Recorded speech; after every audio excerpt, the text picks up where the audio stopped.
Let's see how we can tie in the Old Testament and the New Testament scriptures.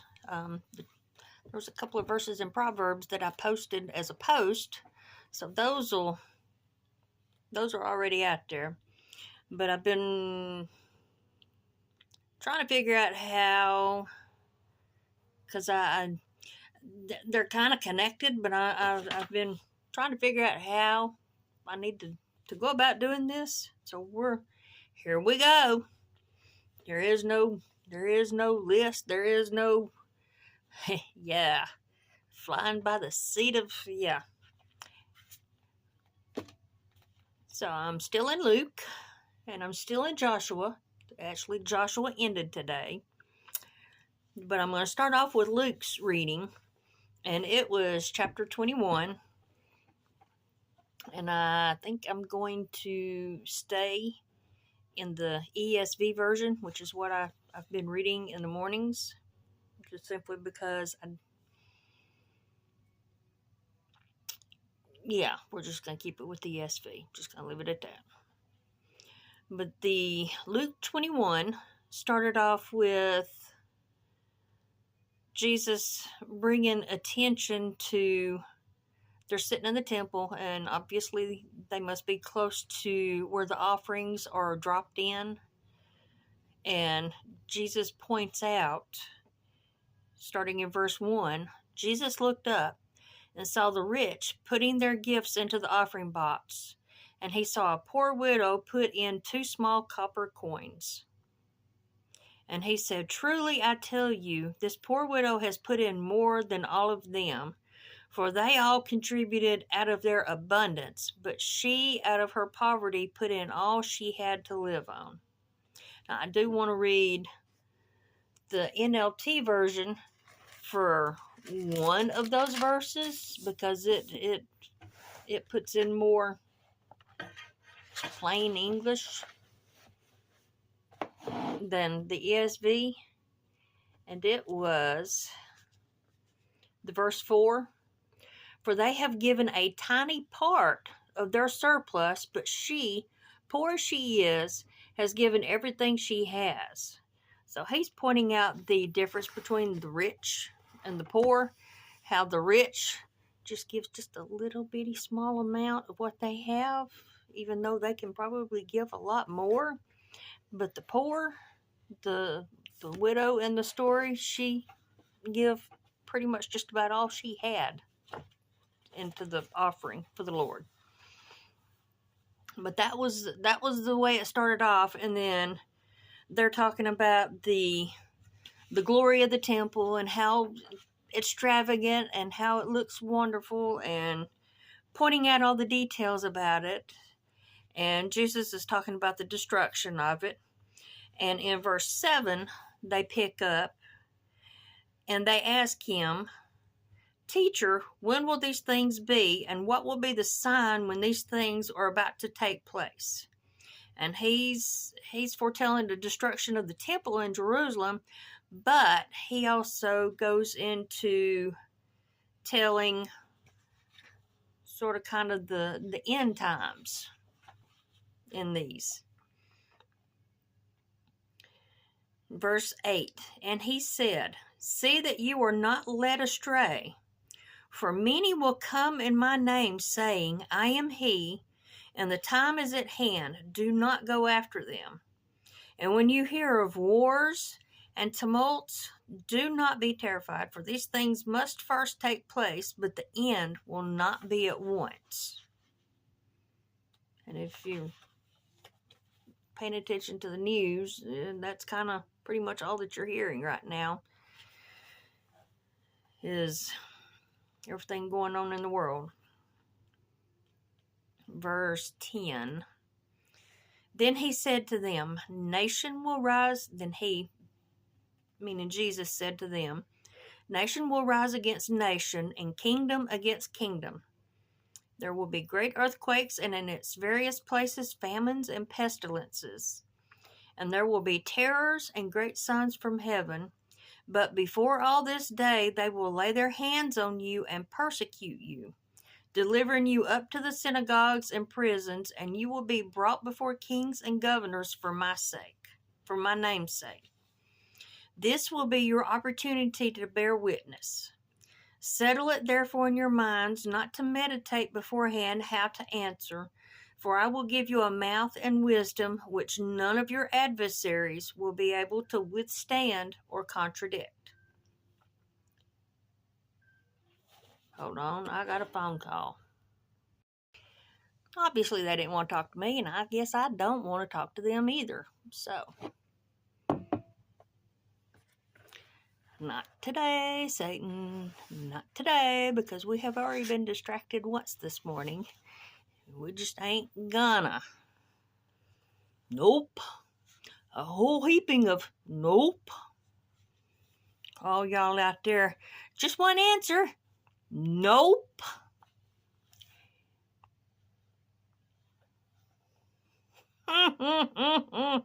Yeah. Nah. Nope. Nope. He ain't. So, where were we? Oh, yeah. Verse 12. But before all this, they will lay their hands on you and persecute you, delivering you up to the synagogues and prisons, and you will be brought before kings and governors for my name's sake. This will be your opportunity to bear witness. Settle it therefore in your minds not to meditate beforehand how to answer, for I will give you a mouth and wisdom which none of your adversaries will be able to withstand or contradict. Oh, ironically, the phone rings before this one, because I remember now. I got to that one about the adversaries. For I will give you a mouth and wisdom which none of your adversaries will be able to withstand or contradict. Verse 16. You will be delivered up even by parents and brothers and relatives and friends, and some of you they will put to death. And some of us, because we are following Jesus and not towing the line and not kissing tail and not being part of the devil and not going along with what the enemy is plotting and scheming to tear other fellow believers down, because of that, we are definitely being removed or shunned or delivered up because of Jesus. Number 17. You will be hated by all for my name's sake. But not a hair of your head will perish. By your endurance you will gain your lives. And then it goes into the destruction. He talks about the destruction of Jerusalem and what happens with that. And then he picks up on verse 25, talking about the second coming when he comes again. And there will be signs in sun and moon and stars, and on the earth distress of nations in perplexity, because of the roaring of the sea and the waves. People fainting with fear and with foreboding of what is coming on the world, for the powers of the heavens will be shaken. And then they will see the Son of Man coming in a cloud with power and great glory. And when those things begin to take place, straighten up, raise your heads, because your redemption is drawing near. Stand up and hold your head high. Stand firm. That was the end of my reading today.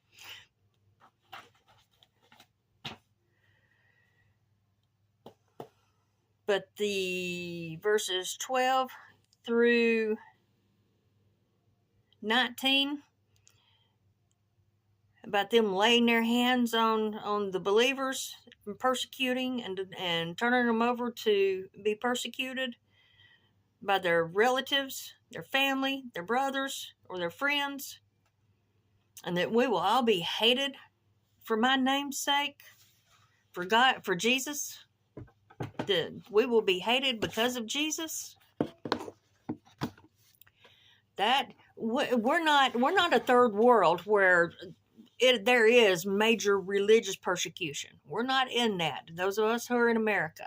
I know my videos get around to the other side of the earth, or the other side of the globe, however you want to say it, where there may be religious persecution, but those of us who are over here in the United States, we haven't even began to get to the extreme that some others have already begun enduring.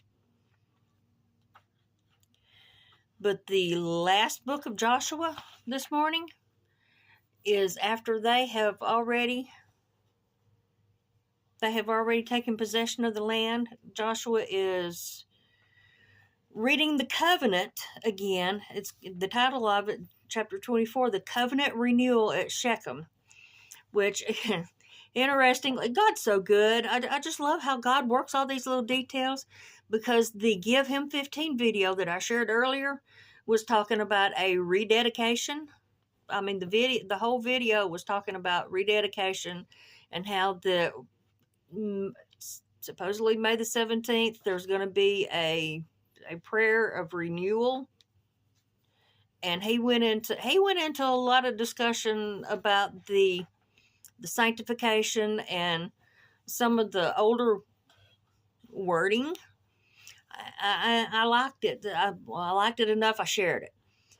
So it kind of fit in with the covenant renewal, because Joshua is talking about Joshua gathering all the tribes and the elders and the heads and the heads of the clans and the judges and the officers, gather them all together, and then he recommissioned them with the commandments from God and the statutes from God. And he's recounting all that God has done for them, pulling them out of their bondage in Egypt, and how they walked in the wilderness, and the crossing of the sea, the Red Sea, and how that when they came over into their promised land, that they were given the land, that God gave them their possession. And it picks up, I'm going to pick up with verse 13. And this is Joshua commissioning the children of Israel. Excuse me. Joshua chapter 24, verse 13. And this is Joshua commissioning Israel through what God has done for him. Meaning God, I gave you a land on which you had not labored, and cities that you had not built, and you dwell in them. You eat the fruit of vineyards and olive orchards that you did not plant. Now therefore, verse 14, this is the charge that Joshua was giving them. Verse 14, now therefore, fear the Lord and serve him in sincerity and in faithfulness. And that fear is a reverential fear. He is a merciful and a loving God, but he is also a just and a holy God. Now therefore, fear the Lord and serve him in sincerity and in faithfulness. Put away the gods that your fathers served beyond the river and in Egypt, and serve the Lord. And if it is evil in your eyes to serve the Lord, choose this day whom you will serve, whether the gods your fathers served in the region beyond the river, or the gods of the Amorites in whose land you dwell. And Joshua was saying, but as for me and my house, we will serve the Lord.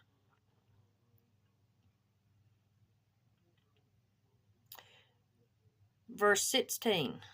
Then the people answered, far be it from us that we should forsake the Lord to serve other gods. For it is the Lord our God who brought us and our fathers up from the land of Egypt, out of the house of slavery, and who did those great signs in our sight, and preserved us in all the way that we went, and among all the peoples through whom we passed. And the Lord drove out before us all the peoples, the Amorites who lived in the land. Therefore we will serve the Lord, for he is our God. But Joshua said to the people, You are not able to serve the Lord, for he is a holy God. He is a jealous God. He will not forgive your transgressions or your sins. If you forsake the Lord and serve foreign gods, then he will turn and do you harm and consume you after having done you good. Verse 21. And the people said to Joshua, No, but we will serve the Lord. Then Joshua said to the people, You are witnesses against yourselves that you have chosen the Lord to serve him.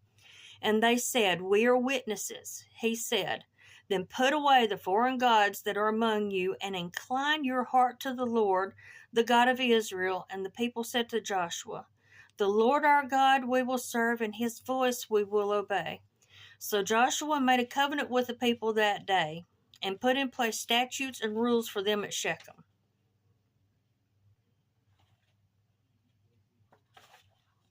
And then I want to skip on over to verse 21.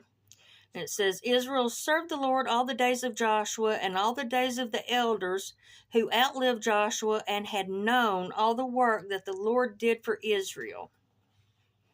Meaning those that had firsthand, they saw it firsthand. They experienced it firsthand, what God had done for them, and to bring them into their land, which is why it is so important to pass along to the next generation what you have seen by your testimonies.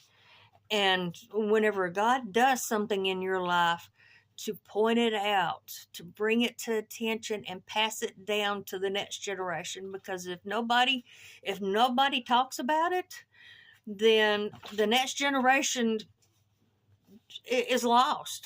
They don't understand. They don't experience it. They don't see it whenever it happens. If you don't talk about it, and you don't show that it's God working and that it's God moving, they're going to chalk it up to, well, it was just in the stars, or it was just it just lined up, or it was just luck. Those of us who have seen it and experienced it, we know better. They're just, and it's not coincidences either. It's God incidences. But whenever that handing over to be persecuted in the synagogues, those that are followers of Jesus, hold your ground, because it's by your witness and by your example and by the way you live is how God sometimes reaches those that are in our families. And then there are some of those that they have hardened hearts, and they won't ever admit that it's God, or they won't ever humble themselves to recognize that God is moving within them and within their family and working. And then there are some of those that will go to their grave not ever acknowledging who God is and how good he is and how worthy he is.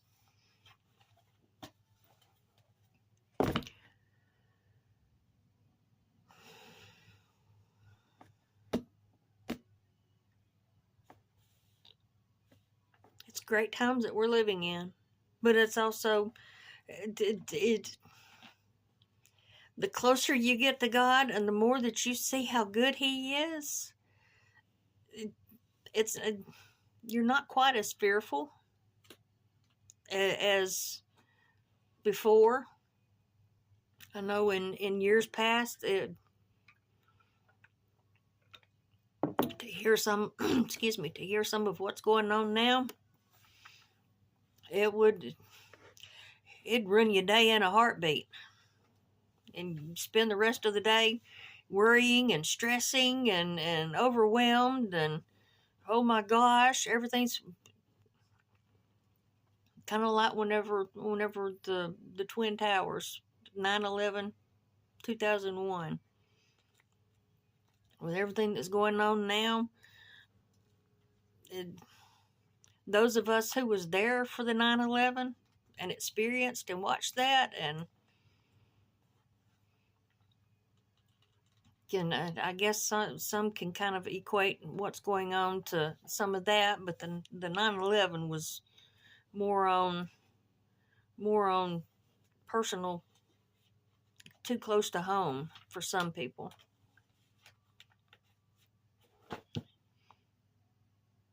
I'm sure that was probably scattered. Anyway, we take it as it is. Sure as I had detailed and how I was going to do it, that'd have been a lot more distractions than the phone call. But then again, the phone call was just enough to kind of mess things up too. So, excuse me.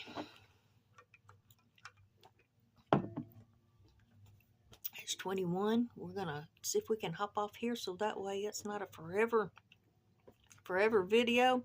I promise I'm working on getting shorter videos if possible.